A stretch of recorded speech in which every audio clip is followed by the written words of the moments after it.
मैं पीसीबी पे केस करने वाला हूँ कि उन्होंने मेरे बच्चों के साथ बड़ा जुल्म किया है। क्योंकि जब मैंने पीएसएल का गाना सुनाया उनको, मेरे बच्चों ने चीख मारी है और भाग गया और 3 दिन से बात नहीं कर रहे। यार इतने बुरी कॉम्पोजिशन, इतना बुरा गाना, यार ये बनाया किसने? ये पीसीबी का कौन सा बंदा है जिसने ये आइडिया अक्स किया है और जिसको दिया है उसने बनाया है?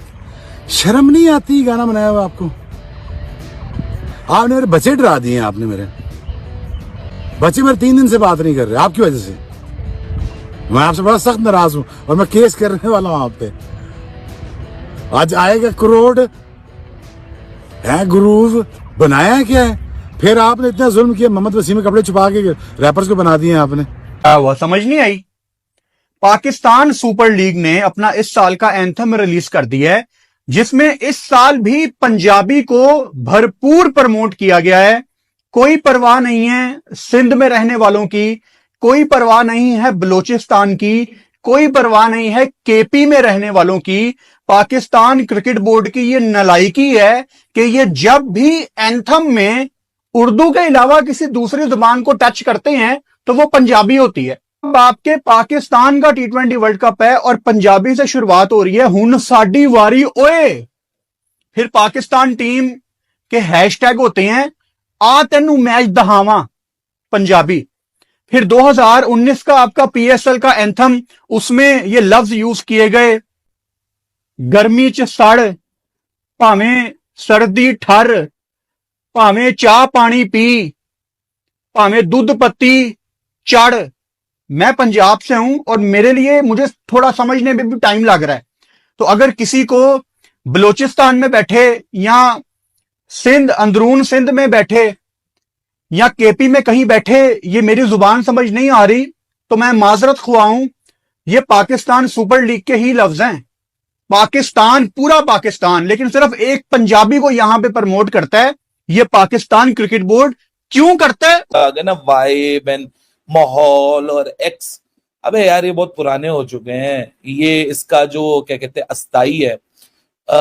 मेरा एक्स देखो दमादम, मेरा फ्लो देखो, मेरा वाइब देखो। अबे भाई ये बहुत इस्तेमाल हो चुके हैं, ये अब लोग भी बेजार हो चुके हैं। कौन अपनी जिंदगी में इस्तेमाल करता है ये तुम्हारा वाइब क्या है, ये तुम्हारा फ्लो क्या है? अबे भाई ये बहुत बहुत ज्यादा वोनबी टाइप लफ्ज का इस्तेमाल है।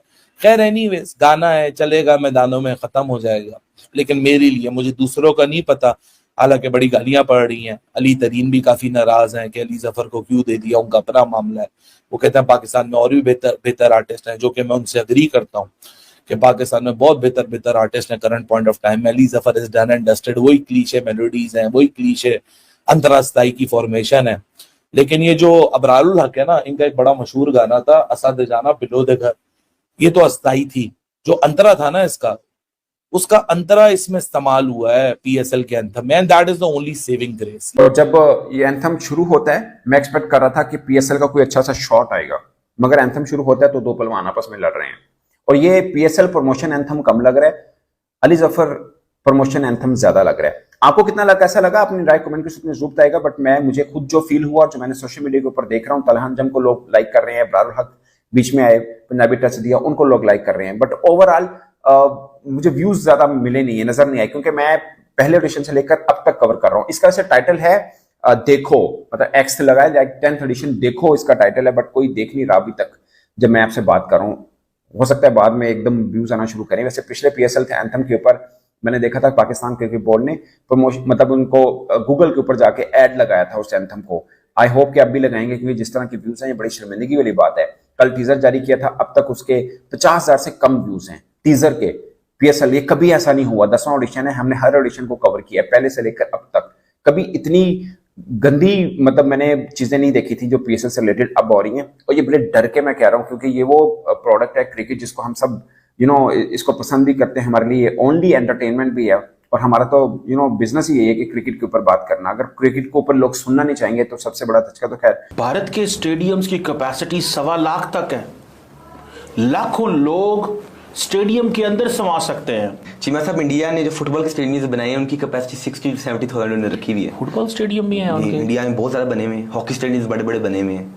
अच्छा, वो आगे ओलंपिक्स की भी तैयारी कर रहे हैं। इनके पास काफी ज्यादा इंफ्रास्ट्रक्चर बहुत है, बहुत ज्यादा। जमशेदपुर में भी ग्राउंड है इनके पास, हर जगह इंफ्रास्ट्रक्चर ग्रास रूट लेवल पे भी है और फर्स्ट क्लास लेवल पे भी है और उसके बाद इंटरनेशनल लेवल पे भी है। और हमारे यहाँ तो इंफ्रास्ट्रक्चर का क्या हाल है। वैसे हम कहते हैं हमारे बच्चे ड्रग्स में लग गए हैं, हमारे बच्चे इन चीज़ों में खराफात में हैं, कोई कहता है हम जहादी बन गए हैं, कोई कहता है हम मदरसों में चले गए हैं। भाई अपने लोगों को अगर मोड़ना है क्रिकेट की तरफ, ग्राउंड की तरफ, स्टेडियम की तरफ, तो पहले इंफ्रास्ट्रक्चर तो बनाओ। आईपीएल में स्टेडियम की क्या हालत है, किस तरीके से उन्होंने इतने जबरदस्त किस्म के स्टेडियम बना दिए। हमारे यहाँ एक तो सहूलतों का फुकदान है, टॉयलेट्स नहीं है, खाने पीने की चीजें नहीं है, कुर्सियां बड़ी अनकंफर्टेबल लगी। आज भी स्टेडियम लगता है कि कोई भूत बंगला है। मेन बिल्डिंग के आप उसी इंक्लोजर में बैठ के अगर 8 घंटे मैच देख लें तो आपसे चला नहीं जाएगा, इतनी अनकंफर्टेबल। भट्टी साहब इसीलिए शायद कोई यहाँ आना पसंद नहीं करता कि हमारी बदनामी हो। करोड़ भैंस की आंख 60,000 करोड़ की बिड लगाई है इंडिया की तरफ से समर ओलंपिक्स 2036 को होस्ट करने की। अबे ये पैसे कितने होते हैं अबे? मेरा ये कमरा तो भर जाए नोटों से, है ना, भर जाए। हमें भी कोई ऐसा बंदा दे जो अचानक से हमारे अकाउंट में इतने पैसे डाल दे, आमीन। समर ओलंपिक्स 2036 को टारगेट करने से पहले इंडिया ने समर ओलंपिक्स 2032 का सोचा था, लेकिन फिर उन्होंने कहा नहीं, 2036 वाले में हाथ डालते हैं। 2036 वाले में अब बिडिंग में ना इंडिया है, Indonesia, south Korea, Qatar, Saudi Arabia, Turkey. सबसे ज़्यादा स्ट्रॉन्ग चांसेस जो है ना समर ओलंपिक्स को होस्ट करने के, वो इंडिया के ही हैं। इनकी बिड तगड़ी है, प्लस इंफ्रास्ट्रक्चर ऑलरेडी मौजूद है, कुछ नया बनाएंगे। अहमदाबाद, गांधीनगर ये प्राइमरी होस्ट होंगे इस ओलंपिक गेम्स को होस्ट करने के। अच्छा, इसके अलावा जनाब आपके पास मुंबई, गोवा, पुणे, भोपाल, यहाँ पर इवेंट्स होंगे। इंडिया अगर ओलंपिक्स को होस्ट करता है ना, जिसके मैं आपको फिर बता रहा हूँ कि बहुत स्ट्रॉन्ग चांसेस हैं कि इनको 2036 का ओलंपिक्स मिल जाएगा, क्योंकि बिड स्ट्रॉन्ग है, इंफ्रास्ट्रक्चर पहले मौजूद है, कॉमनवेल्थ गेम्स की एक वो मौजूद है, हिस्ट्री मौजूद है ऑलरेडी। जो स्पोर्टिंग सर्कल में होता है ना, वो देखते हैं लोग कि यार इनके जो स्पोर्ट्स खेली जाती है उसके लिए इन्होंने लोकली अपने लोगों के लिए इंतजाम किए हुए या नहीं, तो वो ऑलरेडी इंफ्रास्ट्रक्चर मौजूद है। डिफरेंट किस्म की स्पोर्ट्स खेली जाती हैं। क्रिकेट तो प्राइमरी हो गई ना, उसके अलावा भी इंडिया में फुटबॉल हो गई, बाकी टेनिस हो गई, टेबल टेनिस हो गई, जिम्नास्टिक्स हो गए, डिफरेंट किस्म की जो स्पोर्ट्स है ना वो खेली जाती है और उनके लिए बेहतरीन किस्म की फैसिलिटीज़ मौजूद हैं। तो इंडिया का इस वजह से मैं कह रहा हूँ कि केस ठीक ठाक किस्म का स्ट्रॉन्ग है और वो होस्ट कर जाएंगे। और अगर वो करते हैं ना तो वो हिस्ट्री में फर्स्ट टाइम ओलंपिक्स को होस्ट करेंगे। तो डेफिनेटली इंडिया के ऊपर इस चीज़ का वो एक होगा तो सही ना प्रेशर कि ये नहीं यार हमने करना है और तगड़ा किस्म